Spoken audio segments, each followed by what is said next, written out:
नमस्ते सभी को।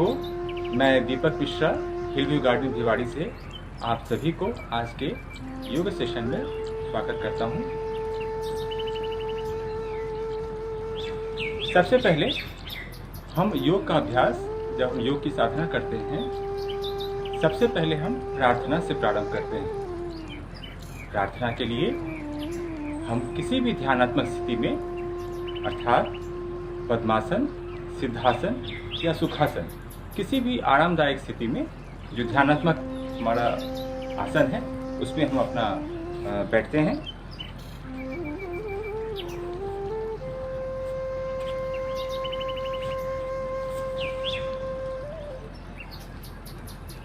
दोनों हाथों की ज्ञान मुद्रा अर्थात अंगूठा और तर्जनी का जो टिप पॉइंट है उसको आपस में मिलाते हैं और बाकी तीनों उंगलियों को आपस में मिलाकर रखते हैं।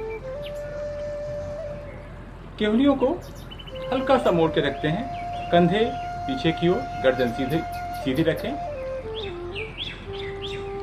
कमर को सीधा करते हैं, रीढ़ हमारी सीधी रहेगी, आंखें कोमलता से बंद करें।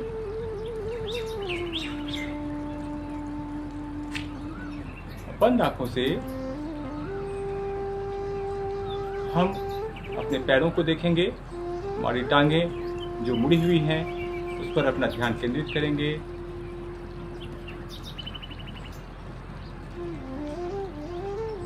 अपना ध्यान धीरे धीरे अपने श्वासों पर केंद्रित करें। आती हुई व जाती हुई श्वासों को देखें। श्वासों की गति में परिवर्तन न करें।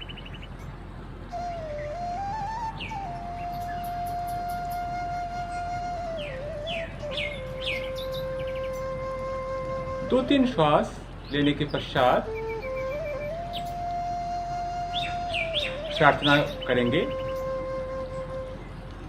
और प्रार्थना के पश्चात 3 बार शांति का पाठ करेंगे।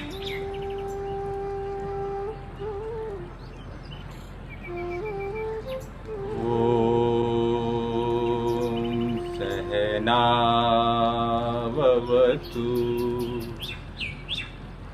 सहनौ भुनक्तु सह वीर्यं करवावहै तेजस्विनावधीतमस्तु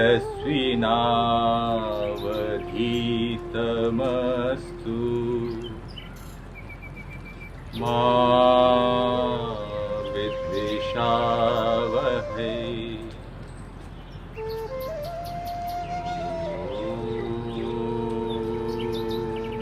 शांति शांति शांति।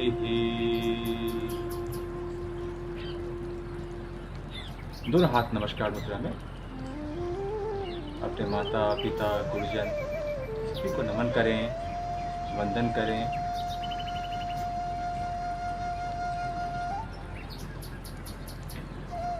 धीरे से दोनों हथेलियों को परस्पर घर्षण करें।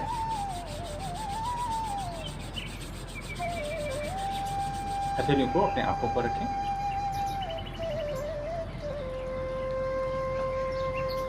धीरे से दोनों हथेलियों को अपने चेहरे पर हाथ फेरते हुए आंखें खोलें।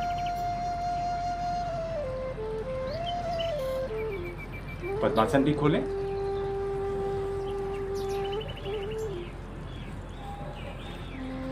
पैरों को आगे पीछे कर लें, क्योंकि पद्मासन से हमारे पैरों में रक्त का संचार कम हो जाता है। गोल गोल घुमाएं।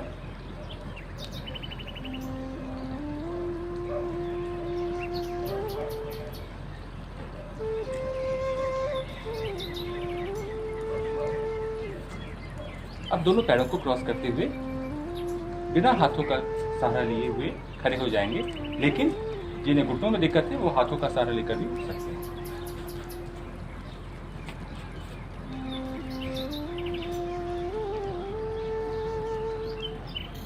आसनों से पूर्व हमें सूक्ष्म व्यायाम का अभ्यास करना होता है। सूक्ष्म व्यायाम महर्षि धीरेन्द्र ब्रह्मचारी ने इसको जन जन तक पहुंचाया। और धीरेन्द्र ब्रह्मचारी महर्षि कार्तिकेय जी महाराज जो हिमालय में वो वास करते थे, उनसे यह ज्ञान प्राप्त किया।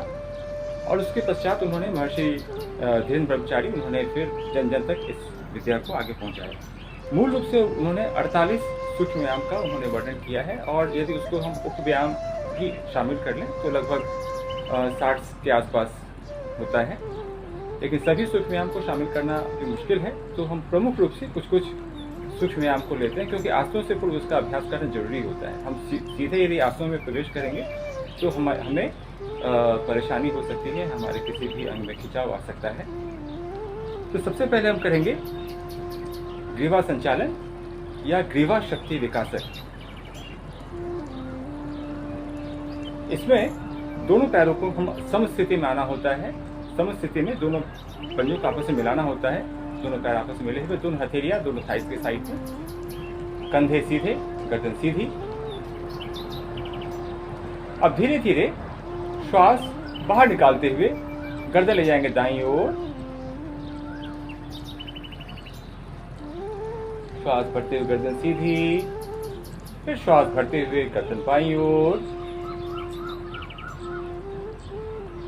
श्वास भरते हुए गर्दन सीधी, फिर दाईं ओर, फिर गर्दन सीधी, बाईं ओर, गर्दन सीधी। इसे 5 बार करेंगे। उसके पश्चात अगला ग्रीवा संचालन या ग्रीवा शक्ति विकासक। श्वास को बाहर निकालते हुए धीरे धीरे नीचे, गर्दन को नीचे करेंगे, ठुड्डी को कणकुप से लगाएंगे। कणकुप हमारा जो ये गड्ढा वाला स्थान है उसे वहां लगाना होता है।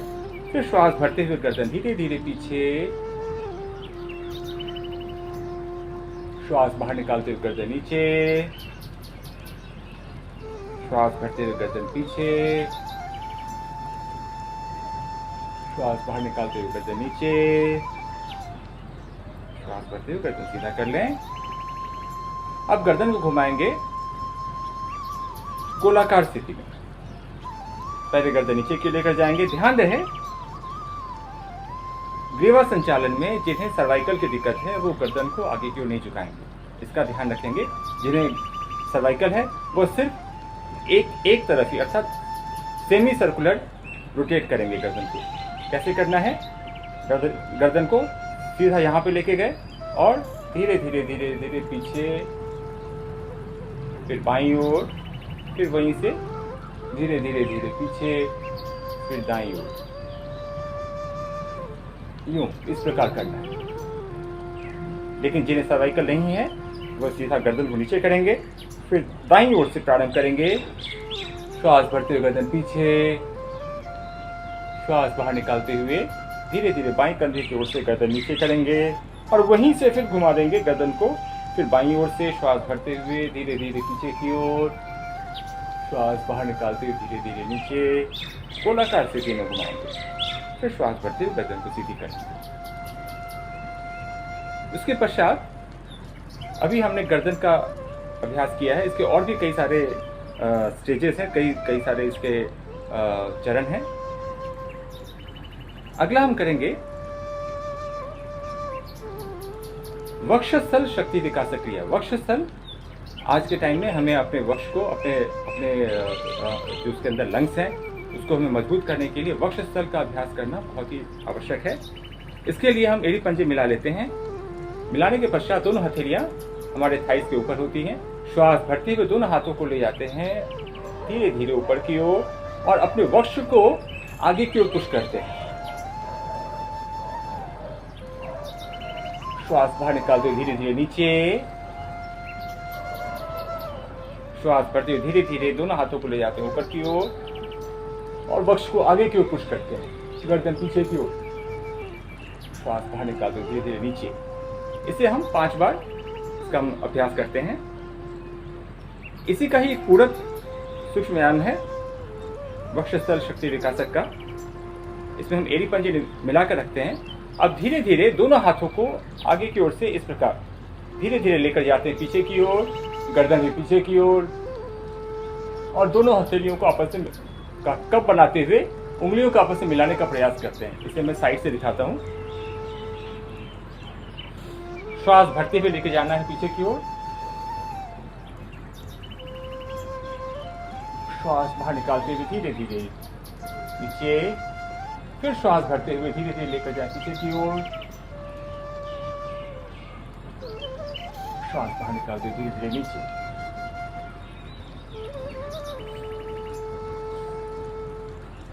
हर सूक्ष्म व्यायाम के पश्चात कुछ पल रुककर उसको महसूस करिए, थोड़ा सा विश्राम करिए।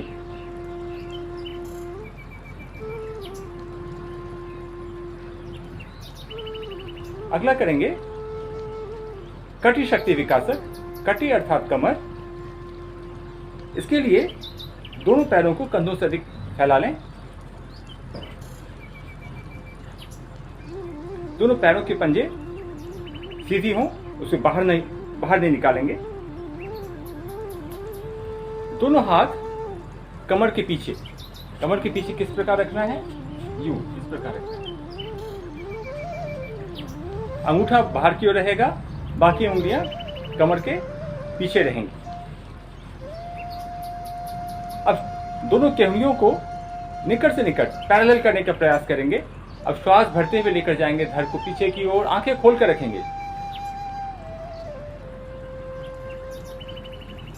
श्वास बाहर निकालते हुए अधिक से अधिक आगे की ओर से झुकें। ध्यान रहे केहूलियां अधिक से अधिक पीछे की ओर रहेंगी, समानांतर करके रखेंगे जिससे कि हमारी पीठ सीधी रहेगी। श्वास भरते हुए धीरे धीरे पीछे की ओर लेकर जाए। श्वास बाहर निकालते हुए धीरे धीरे नीचे।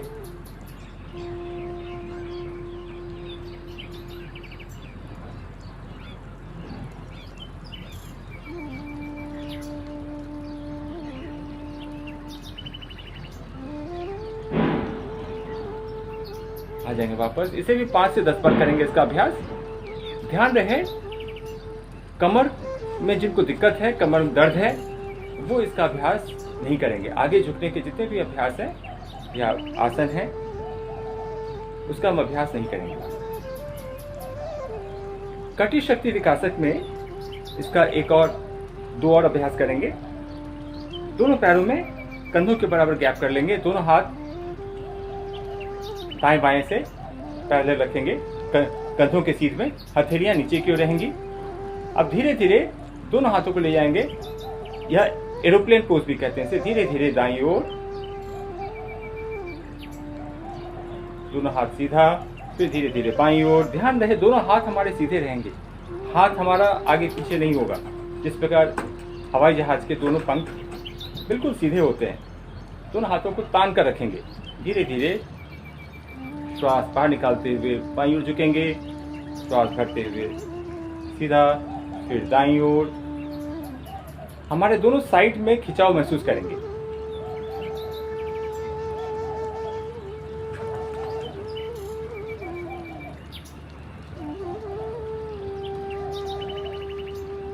इसे हम डायनामिकली भी कर सकते हैं।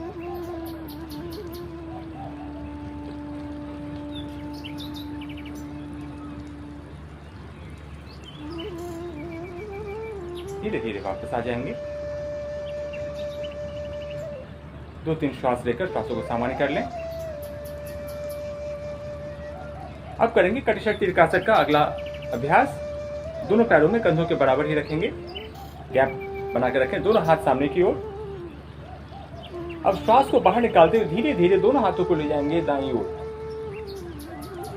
ध्यान रहे कि हमारे जो दोनों हाथ पैरेलल हैं वो पीछे की ओर जब जाएंगे तो वह समानांतर ही रहेंगे। केहूनियां हमारी उठी हुई रहेंगी, क्योंकि सामान्यतः क्या होता है केहूनियां हम नीचे कर देते हैं। केहूनियों को हमें उठा कर रखना है। और हमारे कमर भी क्या होता है, कई बार हम जब इसका अभ्यास करते हैं कटी शक्ति विकासक का, तो हम कमर पूरा घुमा देते हैं। कमर को हमें पूरा नहीं घुमाना है, कमर को हमें सीधा रखना है। और देखिए प्रयास इस प्रकार करता है, साथ साथ हाथों के साथ साथ हमारे गर्दन भी जाएंगे पीछे की ओर। धीरे धीरे श्वास भरते हुए दोनों हाथ सीधा, फिर श्वास बाहर निकालते हुए धीरे धीरे बाईं ओर। श्वास भरते हुए दोनों हाथ सीधा, श्वास बाहर निकालते हुए दाईं ओर, श्वास भरते हुए दोनों हाथ सीधा, फिर श्वास बाहर निकालते हुए बाईं ओर। अब इसे थोड़ा सा गति भी इसे प्रदान करेंगे।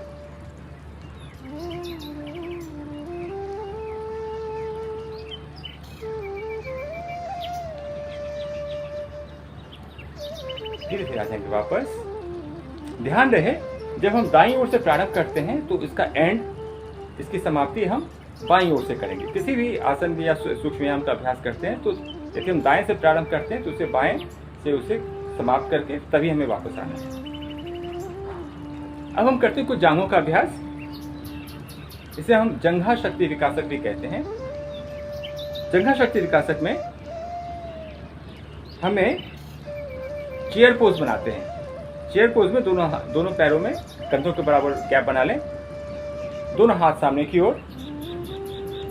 अब धीरे धीरे दोनों घुटनों को मोड़ते हुए, जिस प्रकार हम चेयर पर बैठते हैं, कुर्सी पर बैठते हैं, उसी प्रकार हम इसका अभ्यास करेंगे। धीरे धीरे दोनों हाथ घुटना सीधा कर लेंगे, दोनों हाथ उसी प्रकार बने रहेंगे। फिर धीरे धीरे घुटनों को झुकाएं, कमर को सीधा रखेंगे और जो हमारा जो धड़ है उसको पीछे की ओर पुश करेंगे। धीरे धीरे दोनों घुटना सीधा कर लें। इसे भी 5 से 10 बार इसका अभ्यास करें।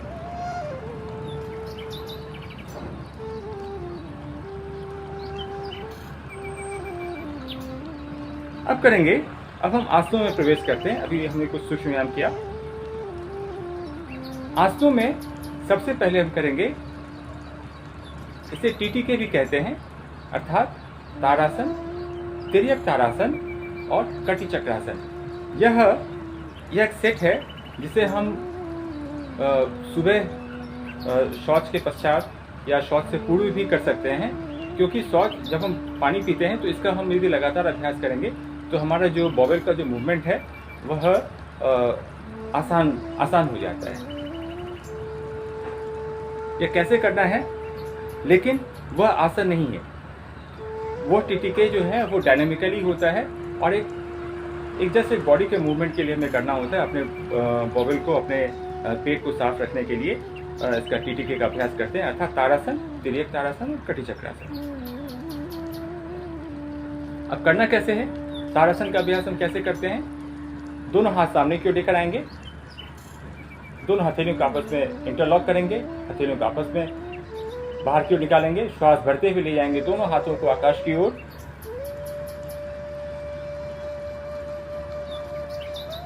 अब ध्यान रहे कि इसमें हमारी जो टेंडेंसी होती है, हमारा जो कमर होता है, जो नितंब होता है, वो पीछे की ओर हम मूव करते हैं। पीछे की ओर उसका जो डायरेक्शन पीछे की ओर रहता है, लेकिन उसे पुश करना है आगे की ओर।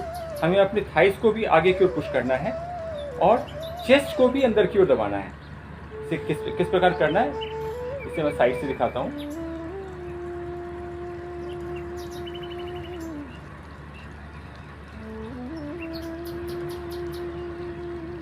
अब धीरे धीरे दोनों पैरों के पंजों पर खड़ा होना, आंखें खोलकर रखेंगे, पेट को अंदर की ओर दबाएंगे, जिससे कि हमारी रीढ़ एक सीध में हो। गर्दन को उठाकर रखेंगे, हाथों को तान कर रखेंगे।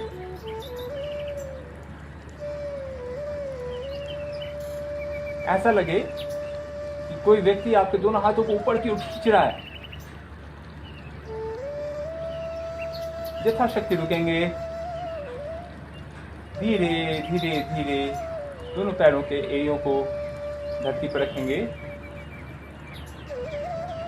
दोनों हाथ अगल बगल से धीरे धीरे वापस लेकर आएंगे। यह हुआ तारासन। तारासन का इसका जो लाभ है, जो हमारा जो पोस्चरल जो डिफेक्ट होती है, हमारे शरीर की आकृति बिगड़ जाती है, हमारे जो लाइफस्टाइल, हमारे बैठने के तरीकों से, सोने के तरीकों से, तो वो तारासन के अभ्यास से हमारे वो जो डिफेक्ट्स हैं वो ठीक हो जाती है। जो छोटे बच्चे होते हैं उनकी हाइट भी बढ़ती है। यह किनको नहीं करना है,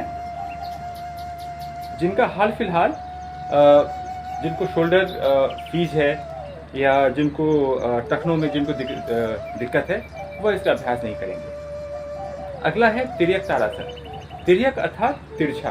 ताड़ासन ही करेंगे, लेकिन इसमें हम एड़ियों को उठाएंगे नहीं और हम टेढ़े होकर इसका अभ्यास करेंगे। तिर्यक ताड़ासन।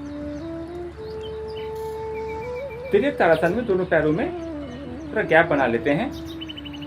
दोनों हाथ सामने की ओर, हथेलियां आमने सामने विपरीत दिशा में।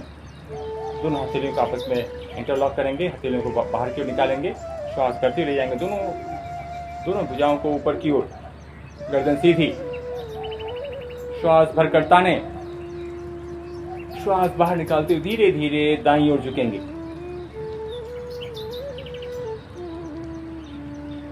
इसमें हम गलती कहाँ करते हैं कि हम जब राइट साइड जब जाते हैं तो हम अपने हमारा जो कमर है वो भी बाईं ओर मुड़ जाता है, तो इसका हमें बाईं ओर जो झुक जाती है।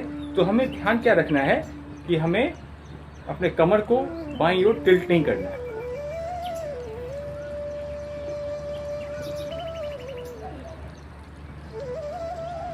अपने केहनी को भी अधिक से अधिक थोड़ा सा पीछे की ओर पुश करना है, क्योंकि हमारी जो टेंडेंसी होती है धीरे धीरे हम यूं इस प्रकार झुक जाते हैं।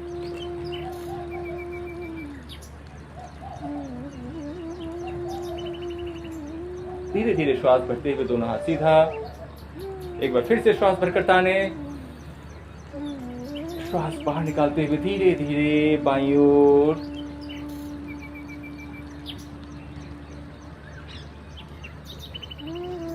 श्वास भरते हुए दोनों हाथ सीधा।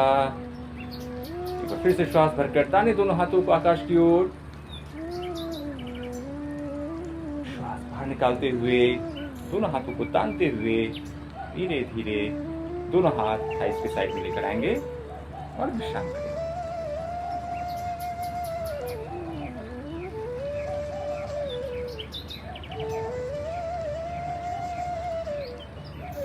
अब अगला अभ्यास है कटी चक्रासन।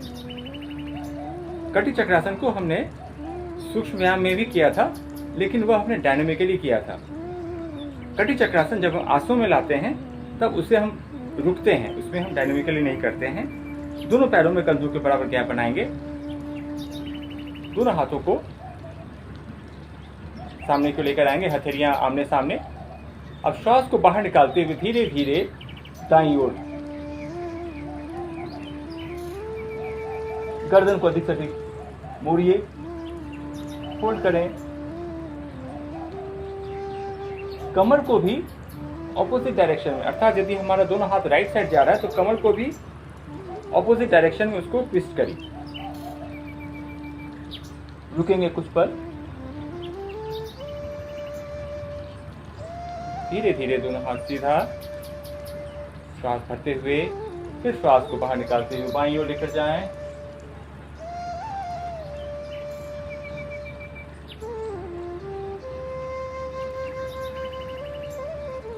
श्वास भरते हुए दोनों हाथ सीधा, धीरे धीरे दोनों हाथ नीचे की ओर।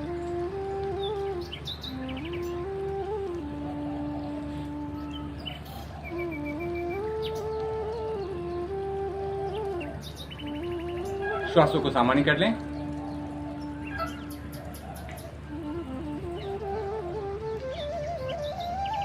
अब हम आएंगे वज्रासन की स्थिति में।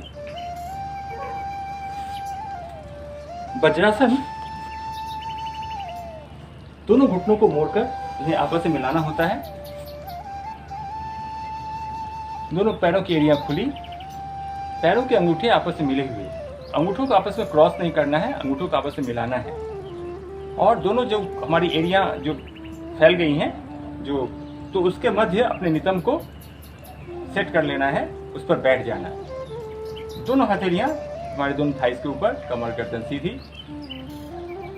वज्रासन ये एक ऐसा आसन है जिसे हम भोजन के पश्चात करते हैं। बाकी आसन हम कम से कम 4 या 5 घंटे के पश्चात करते हैं, लेकिन वज्रासन हम भोजन के तुरंत बाद भी कर सकते हैं। इससे हमारी पाचन शक्ति जो है, पाचन क्षमता जो है वह बढ़ती है। क्यों बढ़ती है? क्योंकि हमारा जो रक्त का प्रवाह है वो घुटनों में रुक जाता है, क्योंकि हम घुटनों को मोड़ कर बैठे हुए हैं। तो वह जो ब्लड का फ्लो है, वह जो नीचे की ओर प्रवाहित हो रही थी, वो सारी जो शक्ति है, वह जो प्राण है, वह हमारे पेट के आसपास इकट्ठी हो जाती है। और हमारे जो पाचन, हमारे जो जितने भी डाइजेस्टिव ऑर्गन्स हैं, तो वह सुचारू रूप से काम करना प्रारंभ करती है।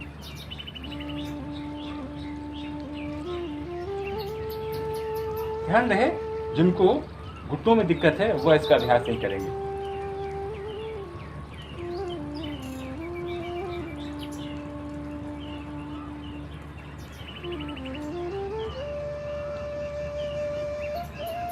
अब करेंगे अर्ध उष्ट्रासन। अर्ध उष्ट्रासन में हम दोनों घुटनों के बल खड़े हो जाते हैं। दोनों घुटनों में कंधों के बराबर फासला बनाते हैं। दोनों पैरों के एड़ियों को भी उसी प्रकार गैप बनाते हैं। दोनों हाथ कमर पर। इसमें अंगूठा हमारे पीछे की ओर रहता है और बाकी दोनों उंगलियां सामने की ओर होती हैं। दोनों हमारे जो पैरों के पंजे हैं वो लेटे हुए रहेंगे। दोनों केहूनियों को पैरेलल करने का प्रयास करेंगे, जिससे कि हमारी छाती चौड़ी हो जाए, लंग्स का एक्सपेंशन हो। अब श्वास को भरते हुए धीरे धीरे पहले गर्दन को पीछे की ओर करेंगे, धीरे धीरे ले जाएं धड़ को पीछे की ओर। आंखें खोलकर रखेंगे और दोनों हथेलियों से कमर को आगे की ओर पुश करेंगे।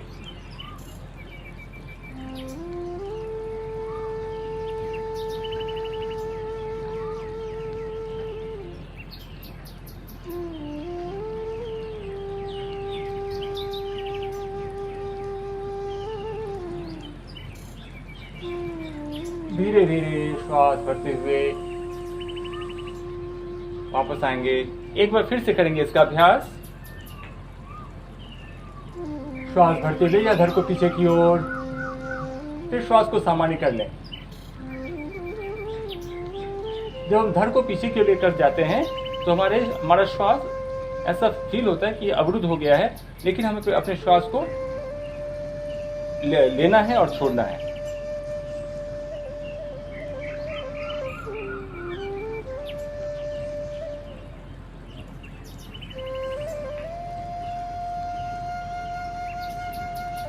धीरे धीरे श्वास भरते हुए गर्दन को सीधा करते हुए धड़ को भी सीधा कर दें और धीरे धीरे घुटनों के बल बैठ जाएं।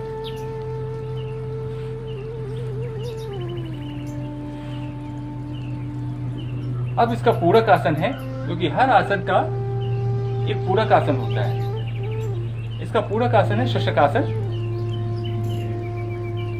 शशकासन में हम दोनों पैरों के घुटनों को अधिक से अधिक फैला देते हैं।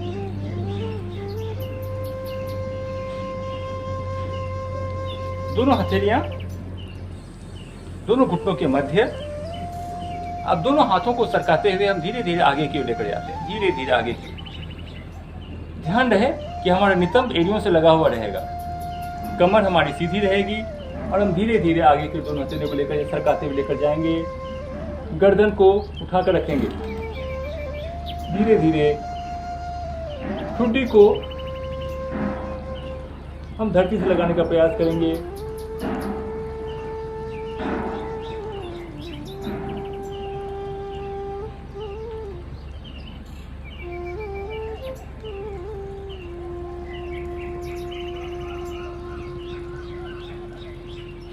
धीरे धीरे दोनों हथेलियों को सरकाते हुए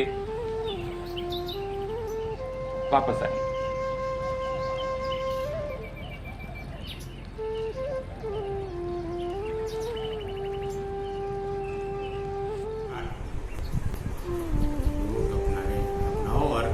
स्वस्थ रहो, ये हमारा विचार इस दृष्टि से जुड़े हैं। अभी तक बहुत सारी विषयों पर हमारी स्पष्टता हुई है। अभी भोजन का विषय रखा गया, दिनचर्या का विषय रखा गया, तनाव में जीवन कैसे रहे इस पर रखा गया, योग प्राणायाम इन सब पे चर्चा हुई। आज हम कुछ इन बातों को ही रिपीट करेंगे, उनका कुछ ध्यान करेंगे जो अभी तक हुई है। इनमें मुख्य विषय है कि आज हम इस कोरोना महामारी में इतने डर के माहौल में है, ऐसा हमारा विश्वास डगमगाया हुआ है कि बहुत सारी मौतें तो इस घबराहट में हो गई। स्वस्थ व्यक्ति भी इस घबराहट में अपनी इम्यूनिटी, अपनी रोग प्रतिरोधक क्षमता को बहुत नीचे ले आता है और बहुत जल्दी इसका नुकसान अपने शरीर को होता है। तो इस योग से करना क्या है, क्यों करना है और इस योग से प्राप्त क्या होगा, ऐसी सब बातों को आज मैं आपके समक्ष रखूंगा। योग का अर्थ है जुड़ना। योग मतलब उस परम पिता परमात्मा से हमारा जुड़ाव हो, इसके लिए हम योग करते हैं। योग सिर्फ एक शारीरिक क्रिया नहीं है, योग सिर्फ श्वास की क्रिया नहीं है। योग मतलब हम उस परम पिता, उस असीम सत्ता के से हम जुड़ते हैं। उसके साथ जुड़कर तो हमारा भय निश्चित ही दूर होना चाहिए। हमारे यहाँ गीता में भी कहा गया कि कर्म करते रहना चाहिए और कर्म करते हुए उस ईश्वर की प्राप्ति की जा सकती है। 3 मार्ग बताए गीता में। अब योग के जो पहले नियम है, सबसे पहला नियम है वो है यम। हमारे यहाँ योग के जो स्टेप बताए उसमें सबसे पहले यम है। अब यम में क्या क्या आता है? यम में आता है अहिंसा। आज इस कंपटीशन के युग में हम सब दौड़ लगा रहे हैं, एक दूसरे को पीछे करने के लिए लगे हुए हैं, आगे निकलने के चक्कर में दूसरे को पीछे करना। तो ये अहिंसा नहीं हुई ना, ये तो हिंसा ही हुई। तो आज की दुनिया में हम सत्य को धारण करें। जितना हम सत्य के निकट होंगे उतना हमारे मन में निर्भीकता आएगी, हमारे मन में विश्वास बढ़ेगा। तो इस नियम को आग्रहपूर्वक अपने जीवन में लाएं। तीसरा विषय है अस्तेय। चोरी नहीं करना। चोरी नहीं करना मतलब अपने मन में ये भी भाव नहीं लाना कि किसी का सामान हमारे पास आ जाए, हम कुछ और कर लें। हमको जो भगवान ने दिया उसमें विश्वास करना, उसके ऊपर आनंद करना। और चौथा विषय है ब्रह्मचर्य। अपने इंद्रिय, अपने मनों पर कंट्रोल करना, उनको अपने संयम में रखना, ये है ब्रह्मचर्य। और 5वां विषय अपरिग्रह। अकारण हम क्या बहुत सारी चीजों को इकट्ठा करने में लगे हैं, पता नहीं कल क्या होगा, हमारी अगली पीढ़ी को क्या होगा। इस चक्कर में जबरदस्ती संग्रह करने में लगे हैं। उसके कारण क्या होता है? उसके कारण भी मन में असंतोष रहता है। ये सब बातें जो है ना, अगर ठीक होंगी तो हमारी इम्यूनिटी पावर इस लेवल पर रहेगी कि हमको रोग नहीं आएगा। और ये कमजोर रहेगी तो निश्चित ही हम रोगी होंगे। हमारे यहाँ आयुर्वेद में जो कहा है ना, स्वस्थ इंद्रिय मन, आत्मेंद्रिय मन, आत्मा इंद्रिय मन ये स्वस्थ आनंद में रहेंगी तब हम स्वस्थ रहते हैं।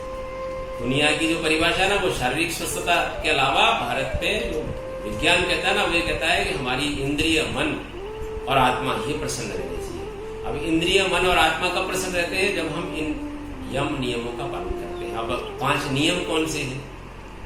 तो पहला नियम है शौच, अंतर्बाह्य शुद्धता। हम अंदर से बाहर से शुद्ध हो। भगवान ने हमको प्योर भेजा, स्वस्थ शुद्ध भेजा। हम यहाँ पर आकर मलिनता इकट्ठी कर लेते हैं। इसको निकालना मन से, शरीर से, अपने जो आवरण खड़ा कर देते हैं ना, इसको निकालें। अंतर्बाह्य शुद्धता होगी तो हम ईश्वर के बहुत निकट होंगे। फिर संतोष। अपने यहाँ एक कवि ने कहा ना, जब आवे संतोष धन सब धन दूरी समान। सारे धन मिट्टी के समान हो जाते हैं अगर हम संतोषी हैं। संतोषी सदा सुखी, ये अपने यहाँ की कुछ बातें हैं। तो नियम में दूसरा नियम है संतोष। तीसरा है तप। तप कैसा चाहिए? अब अपना शरीर है, इसको साधना। जरा सी पंखा नहीं चला, एसी नहीं चला, क्या कुछ नहीं मिला, साधन शरीर फिजिकल जो आज चीजें हैं साधन, ये नहीं मिले तो मन कैसा हो जाता है? कुछ नहीं कर सकते, ऐसा हो जाता है। मन को उसमें साधना। किन्हीं भी परिस्थिति में हम अपना कर्म अच्छे से करें, आनंद पूर्वक करें। किसी एक कहानी एक ने सुनाई ना कि भाई एक गर्मी, जो अभी नौतपा चल रहा है ना, ऐसी गर्मी में 4 मजदूर एक जगह काम कर रहे थे, पत्थर तोड़ने का काम कर रहे थे। एक से एक ने पूछा क्या कर रहे हो? उसने गर्मी में पसीने में तर-बतर था, उसने कहा दिखता नहीं क्या कर रहा हूं, पत्थर तोड़ रहा हूं। चुपचाप वो व्यक्ति दूसरे के पास जाता है, भैया क्या काम कर रहे हो? तो उसने कहा क्या करूंगा जी, बच्चे पालने हैं, गर्मी है, पसीना आ रहा है, पत्थर तोड़ रहा हूं, क्या करूं? तीसरे के पास जाता है, तीसरा कहता है कि भगवान क्या करूं, ये काम भगवान ने दिया है, कर रहा हूं। चौथे के पास जाता है, वही आनंद से वही काम कर रहा है, उसी गर्मी में कर रहा है, भगवान का भजन करते हुए कर रहा है। उससे पूछा भाई क्या कर रहे हो आप? भगवान का मंदिर बना रहा है। मंदिर तो चारों ही बना रहे हैं, लेकिन मन कैसा है ये बहुत आवश्यक है। मन हमारा जैसा होगा वैसा ही हमारे शरीर की रोग प्रतिरोधक क्षमता, हमारे मन में जो रोग से लड़ने की क्षमता वैसी बढ़ेगी। तो चौथा है तप। तो भौतिक पराधीनता, भौतिक जीवन की पराधीनता, इसको छोड़ना चाहिए, इसको किसी तरह से तप है। स्वाध्याय, सत साहित्य का अध्ययन करना। हमारे यहाँ इतना साहित्य है, भारत में इतना साहित्य है कि हम किसी भी एक विषय को पकड़ेंगे और अपने जीवन में लाएंगे तो हम उस ईश्वर को पाने के जो रास्ते हैं ना, उनको बहुत सहजता से पा सकते हैं। इसलिए स्वाध्याय करना, सत साहित्य का अध्ययन करना, महापुरुषों के जीवनी पढ़ना। और 5वां नियम है ईश्वर परिधान, ईश्वर के प्रति समर्पण करना।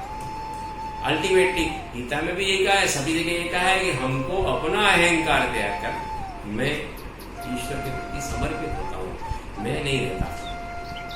इस भाव, ये जो 5 यम है, 5 नियम है, इनको पालन करेंगे तो हमारी इम्यूनिटी बढ़ेगी। आज हम कैसे हो गए? इनसे दूर चले जा रहे हैं। दूर जाने के कारण आज मोह, ये संसार का मोह, ये सब चीजें हमको उसमें घबराहट पैदा करता है, पैनिक पैदा करता है। और ये जो आज का साधन है ना, मीडिया, जिसको हम मोबाइल, टीवी, इन सब से दिन भर यही सुनते रहते हैं, इनसे बचे, स्वाध्याय करें, इसमें समय लगाएं, अपने परिवार के साथ आनंद के समय निकालें। 4 लोग घर में हैं, चाहे एक लैपटॉप पे बैठा है, एक मोबाइल पे बैठा है, तो अलग काम कर रहे हैं, सब अलग अलग है, तो अपने अंदर विश्वास नहीं आता। विश्वास कब आता है? जब हम सब साथ रहने का अभ्यास होता है। तो सामूहिक परिवार को, इस समय हम लॉकडाउन में हैं, अपने घर पर हैं, तो शाम का समय सब मिलकर ईश्वर की आराधना करें एक साथ। कुछ आनंद के क्षण, कुछ मस्ती के क्षण साथ में बिताएं। बच्चों के हिसाब से कर सकते हैं, अपने हिसाब से कर सकते हैं, जो सबको आनंद आए वैसा करना। आगे कुछ और बातें, क्या करना इस कोरोना में, क्या नहीं करना, ऐसी कुछ बातें को मैं याद करा देता हूँ। तो क्या करना में मेरा, जैसा पहले पूर्व के वक्ताओं ने बताया है, सुबह जल्दी उठना, सूर्योदय से पहले उठना, जिससे कि वो जो प्राणवायु है ना, उसका हमारे अंदर संचार नहीं। तो सुबह जल्दी उठना, अपना अभी एक ब्लैक फंगस, येलो फंगस, ये सब बातें शुरू हो गई हैं, तो मन में एक नया पैनिक खड़ा हो गया। तो थोड़ा सा सेंधा नमक लेना, थोड़ा सी हल्दी लेना, थोड़ी सी फिटकरी लेना, उस पर थोड़ा सरसों का 2 बूंद तेल डालना और उंगली से अपने दांतों की, मसूड़ों की मालिश करना और इस अंगूठे से अपने ऊपर के तालु को रगड़ के साफ करना। गला साफ हो जाएगा, आपको ये कोरोना नहीं आएगा। फिर उसके बाद में उषापान करना, गर्म पानी, उसमें थोड़ी सी काली मिर्च, थोड़ा भुना जीरा, थोड़ा काला नमक डालकर। फिर शौच वगैरह के बाद में अपना अभ्यास बनाएं। हम 1 घंटे, पौना घंटा नींद नित्य का, जो भी हमारे सत्र चल रहे हैं 7 दिन के, इनमें कुछ बातें तय कर 45 मिनट, 50 मिनट, 1 घंटा अपने लिए व्यय करें। ये व्यायाम करेंगे, सूर्य नमस्कार करेंगे, इनसे शरीर निश्चित स्वस्थ रहेगा। हमारी जो रोग प्रतिरोधक क्षमता अपने उत्कृष्ट स्तर पर रहेगी तो हमको रोग नहीं होगा। अब क्या नहीं करना, क्या नहीं करना में अकेले नहीं रहना, अकेले और बहुत ज्यादा ये टीवी ये समाचार इनको नहीं देखना, जानकारी जरूर रखना लेकिन इसमें ज्यादा इन्वॉल्व नहीं होना। फ्रिज का पानी, फ्रिज की चीजों का उपयोग कम से कम करना, नहीं करना। खाना भोजन करते हुए टीवी, लैपटॉप, मोबाइल बंद करके रखना, आनंद से भोजन करना। नींद अच्छी लेना। नींद पता लगा दिन भर की टेंशन इकट्ठी कर रात को नींद ही नहीं आती, उसके लिए सबको छोड़कर मोबाइल को दूर रखकर आनंद से भगवान का ध्यान कर अच्छी नींद लेना। ऐसी छोटी छोटी बातें हमारे जीवन में आए और हम ये जो योग का भाव है ना, ईश्वर से जुड़ना। योग कोई शारीरिक क्रिया है उसमें, लेकिन उससे ऊपर ईश्वर से जुड़ने का जो भाव है, उसके लिए 5 यम 5 नियम छोटी छोटी इस कोरोना के समय अपने जीवन में अभ्यास, नित्य का व्यायाम, नित्य का प्राणायाम, ये सब करें। और जितना हो सके भारत की संस्कृति, भारत का विचार, सर्वे भवन्तु सुखिनः सर्वे सन्तु निरामया, ये जो विचार है ये कब बढ़ पाएगा? जब हम सब स्वस्थ रहेंगे, इस विचार को दृढ़ करेंगे। भारत माता की